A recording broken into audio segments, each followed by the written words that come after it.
여러분 안녕하세요. 대머리 황재화입니다. 임시보존 처분에는 가압류와 가처분이 있죠. 이 중에서 가압류는 제가 이미 말씀을 드렸습니다. 이번에는 가처분입니다. 가처분이란 무엇인가? 그런데 가처분에는 그 유형이 많습니다. 부동산의 경우에는 일반적으로 처분금지 가처분과 점유 이전 금지 가처분이 있습니다.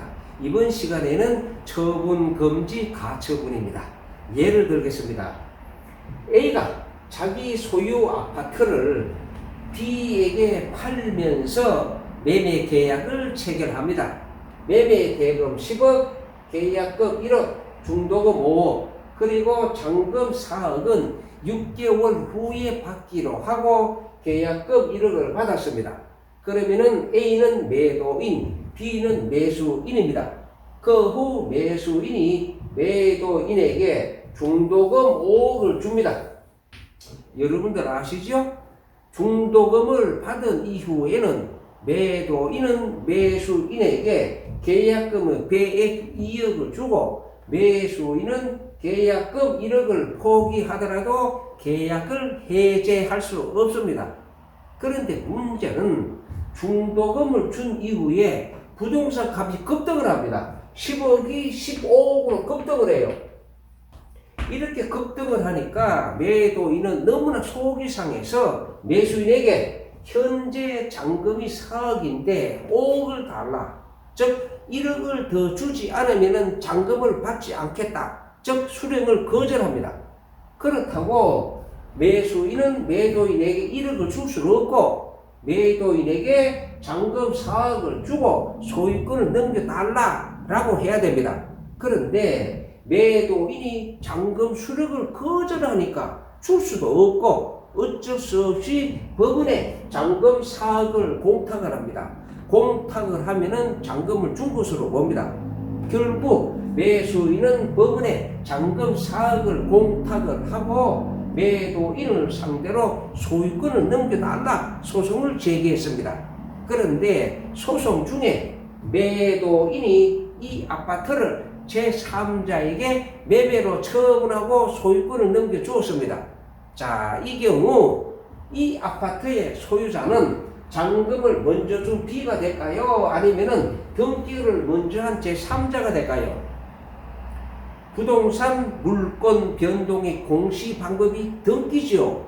따라서 B는 비록 잔금을 먼저 주었다고 하더라도 등기가 안 되어 있으니까 소유권자가 아닙니다.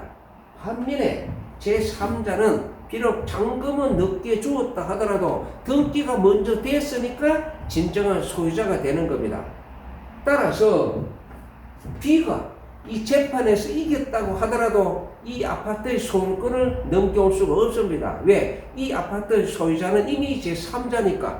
따라서 B는 이 재판에서 이겼다 하더라도 소유권을 넘겨올 수 없으니까 얼마나 억울합니까? 이래서는 안 되겠구나 해서 우리 법에서는 잔금을 주고 B가 소유권 이전 등기를 넘겨오기 전까지 매도인으로 하여금 이 부동산을 처분하지 못하도록 일정한 법적인 조치가 필요하지 않겠느냐? 그것이 바로 가처분입니다. 그러면은 가처분을 하면 어떠한 효력이 생기는지 같이 살펴봅시다. 만약에 B가 이 소송을 제기하기 전에 이 부동산 처분 금지 가처분을 법원에 신청을 해서 법원에서 이 부동산의 가처분 등기가 됐다 가정합시다. 그러면은 가처분 등기가 된 이후에 매도인이 이 아파트를 제3자에 처분하고 소유권을 넘겨주었다 하더라도 제3자는 가처분권자에게 나 이 아파트 소유자야 라고 주장할 수가 없습니다. 그러면은 B는 이 재판에서 이겨서 B 앞으로 소유권 이전 등기를 하고 3자 소유권 이전 등기 말소 신청을 하면은 법원에서는 3자 소유권 이전 등기 말소가 되는 겁니다. 그러면은 가처분을 언제 할 수 있느냐? 중도금 이후에만 가처분 가능합니다. 즉 중도금을 주기 전에는 가처분을 할 수가 없다. 왜냐? 여러분 아시죠?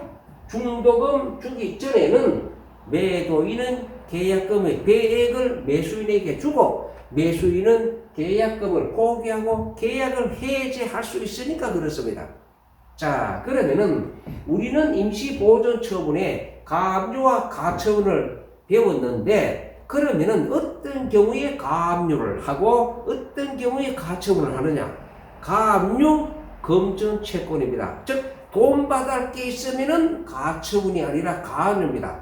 공사대금, 대여금, 물품대금, 돈이죠? 즉 돈 받을 게 있으면은 가처분이 아니고 가압류다.